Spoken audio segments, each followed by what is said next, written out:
Corona virus के cases लगातार बढ़ रहे हैं, जैसा कि आप सभी को पता है। हर रोज आप लोग न्यूज चैनल में देख पा रहे होंगे।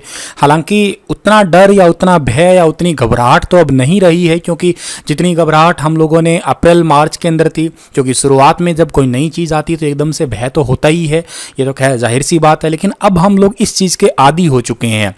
लेकिन एक बात समझिएगा, उस टाइम पे भय ज़्यादा था लेकिन खतरा कम था। लेकिन फिलहाल के लिए जो है वो भय कम हो गया है, लेकिन खतरा पहले के मुकाबले कई गुना ज़्यादा बढ़ गया है। सबसे बड़ी प्रॉब्लम ये है कि जो केस हैं वो कुछ एसिम्प्टोमेटिक भी हैं, यानी कि उनके अंदर कोई लक्षण भी नज़र नहीं आ रहे हैं।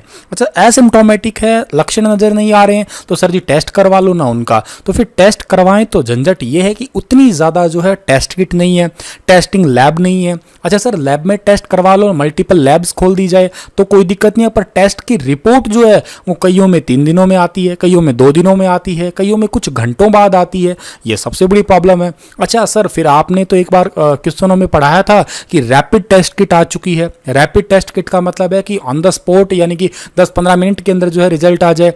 क्या सर वो ठीक है? लेकिन उनकी एक्यूरेसी का बहुत बड़ा सवाल उठता है। एक्यूरेसी कितनी है सर? तो एक्यूरेसी उनकी 90% बता रहे हैं। तो सर अच्छी बात है ना, 90% है? नहीं जी, ये अच्छी बात नहीं है। आप यूं समझिएगा इस बात को कि अगर 100 में से 90 अगर सैंपल दिखाया जाता है वो ठीक है, लेकिन 10 सैंपल ऐसे हैं जिनकी गड़बड़ है, यानी कि गड़बड़ इन द सेंस कि अगर उनको कोरोना पॉजिटिव है फिर नेगेटिव दिखा देंगे, नेगेटिव है तो पॉजिटिव दिखा देंगे। सर उससे क्या हो जाएगा? तो उससे बहुत कुछ हो जाएगा। मान लेते हैं उनको कोरोना जो है वो है, लेकिन उनकी रिपोर्ट नेगेटिव आ गई। अब वही 10 लोग अगर समाज में बाहर निकल के आते हैं तो फिर बाकियों का बेड़ा गर्क करेंगे वो, ठीक है। तो ये सबसे बड़ी प्रॉब्लम यही है कि उनकी एक्यूरेसी नहीं है। तो फिर एक्यूरेट किट बनाई जाए ना, तो एक्यूरेट किट बनाए जाने के ही सफ़र में यूँ समझिएगा आज ये वीडियो लेक्चर हमारा क्या कहता है कि भारत और इजराइल जो है ये दोनों मिल के कोरोना टेस्ट किट बनाने वाले हैं। और वो टेस्ट किट की खास बात ये होगी कि केवल 30 सेकेंड में ही कोरोना की जाँच हो जाएगी। तो जी हाँ, हम लोग इस पर्टिकुलर वीडियो के अंदर इसी के बारे में बात करने वाले हैं। छोटा सा वीडियो लेक्चर सीरीज है आपकी, इंपॉर्टेंट चीज भी है जो आपको जानना है। बातें विद सुनील सर शो आपका हर रोज रात को 10 बजे होता है, तो आप इसमें कुछ नया ही सीखते हैं या किसी करंट अफेयर के टॉपिक को डिटेल से ही जानने की कोशिश किया करते हैं। आशा करता हूं आप लोग बहुत अच्छे होंगे। मेरा नाम है सुनील। अगर आपको इस लेक्चर का या मेरे द्वारा पढ़ाए गए सभी लेक्चर का पीडीएफ फाइल चाहिए तो आप star IQ PDF YouTube channel है, और इसी के साथ में स्टार IQ PDF के नाम से टेलीग्राम चैनल भी है, आप उसे ज्वाइन कीजिएगा। स्टार IQ क्विज के नाम से टेलीग्राम ग्रुप भी है, आप उसमें ऐड होइएगा और खुद भी ऐड जो है अपने फ्रेंड सर्कल को भी ऐड करिएगा, क्योंकि यहाँ पे सुबह 9 बजे करंट अफेयर की क्विज होती है, फिर बाद में साइंस की, फिर कंप्यूटर की, फिर आपकी पॉलिटी की, हरियाणा करंट अफेयर की, और फिर मिक्स क्वेश्चनों की। ऐसे करके रात को 9 बजे तक क्विज चलती ही रहती है। कुछ के अलावा कुछ इंपॉर्टेंट आर्टिकल भी शेयर करता हूँ मैं। आप मुझे फेसबुक और इंस्टा पे भी जो है वो फॉलो कर सकते हैं। इस पर्टिकुलर वीडियो लेक्चर सीरीज में आप कुछ कोई स्पेशल टॉपिक भी कह सकते हैं मुझे, अगर आपको लगता है वो इंपॉर्टेंट है। अगर मुझे टाइम रहा तो मैं जरूर उसको आपके साथ में शेयर करूंगा। देखिएगा, दुनिया भर में कोरोना वायरस के केसेस कितने हो चुके हैं दुनिया भर में, आप ये आंकड़ा गिन पा रहे होंगे क्या कि 1,60,48,238 केसेस हो चुके हैं दुनिया भर में। मौतों का आंकड़ा दुनिया भर में देखा जाए तो आपका 644679 हो चुका है, जबकि ठीक होने वालों की संख्या जो है वो भी काफ़ी हद तक ठीक हुई है। यूँ कहिएगा आप लोग 9808404 ये रिकवर्ड केसेस हैं। रिकवरी रेट काफ़ी हद तक ठीक है पहले के मुकाबले। अब यही आंकड़ा अगर दुनिया भर में अमेरिका के अंदर देखा जाए तो अमेरिका के अंदर तो आप देख पा रहे होंगे ये 4270828 हो चुका है, और यहाँ पे मौतों की संख्या लगभग 1.5 लाख ही होने वाली है। 2 नंबर पे ब्राजील है और 3 नंबर पे हमारा प्यारा भारत आता है। और भारत के अंदर जो है अब टोटल केसेस जो हैं वो 13,83,172 लोग कोरोना कंफर्म्ड हैं। ठीक जो हुए हैं लोग वो भी काफ़ी हद तक है, यूँ समझिएगा आप लोग कि 8,83,977 लोग ठीक हुए हैं, और आज ही के दिन में लगभग 33-34 हज़ार लोग जो हैं वो ठीक होके आए हैं। सबसे ज़्यादा केसेस महाराष्ट्र में, फिर 2 नंबर पे तमिलनाडु है, 3 नंबर पे दिल्ली है। लेकिन सोच की बात यह है कि केसेस बढ़ रहे हैं। ये भी आप देखिएगा कि महाराष्ट्र के अंदर कितने केसेस आए हैं, आपके 9-9,500 केसेस दिख रहे हैं। तमिलनाडु के अंदर दिख रहे हैं 7,000 के आसपास। दिल्ली के अंदर दिख रहे हैं आपके 1,000 या आप 1100-1200 केसेस दिख रहे हैं आपको। ये तो कैसे भी करके लोगों के मल्टीपल टेस्ट हमें हमें करने हैं, तो इस चीज़ को अभी रोकने के लिए, मल्टीपल टेस्ट करने के लिए भारत और इजराइल मिलके जो है एक कोरोना टेस्ट किट तैयार करने वाले हैं। अब ये कोरोना टेस्ट किट जो है ये केवल 30 सेकंड के अंदर ही रिजल्ट देगी। इसके लिए जो है वो इजराइल के कुछ वैज्ञानिक जो है वो इंडिया आएंगे, उनका एक पूरा दल भारत में आएगा और इजराइल के वैज्ञानिकों के दल जो है भारत में आके इस टेक्निक पे काम करेंगे और बहुत बड़े लेवल पे इस पे काम करने वाले हैं ये। और खास बात ये है, अगर ये इसको हमें सफलता मिल जाती है ना, तो यूं समझ लीजिएगा आप कि सफलता मिलने के बाद में हम लोग, बल्कि जो है केवल भारत और में नहीं कहेंगे आप लोग, दुनिया भर में कई ऐसे देशों के अंदर जो है हम लोग इन टेस्ट किट की सप्लाई कर सकते हैं। और भारत और इजराइल जो है दोनों मिलके एक नहीं, दो नहीं, तीन नहीं, बल्कि 4 तरीकों पे एक साथ खोज निकालेंगे और अगर सफल हो गए तो यूं समझिएगा आप लोग, ये दोनों देश अब गेम चेंजर साबित हो जाएंगे। ये 23 जुलाई 2020 को इसके बारे में जानकारी मिली थी, जो है इजरायली राजदूत द्वारा पता लगा था हमें। भारत और इजराइल जो है उसके वैज्ञानिक मिलकर इस टेस्ट किट पे काम करेंगे और इस टेस्ट किट का नाम अभी के लिए रैपिड टेस्टिंग किट का नाम देंगे। रैपिड ही है, 30 सेकंड के अंदर अगर इलाज कर रही है तो। और इसकी कीमत भी अगर देखा जाए तो बाकी टेस्ट किट के मुकाबले बहुत सस्ती होगी, ठीक है। तो इसको कोई भी ले सकता है, कोई भी इसे खुद भी यूज कर सकता है। अब सबसे इंपॉर्टेंट स्लाइड तो आपके लिए ये है कि क्या है वो 4 कोरोना टेस्ट के तरीके जिस पे जो है इजराइल और भारत काम करेंगे।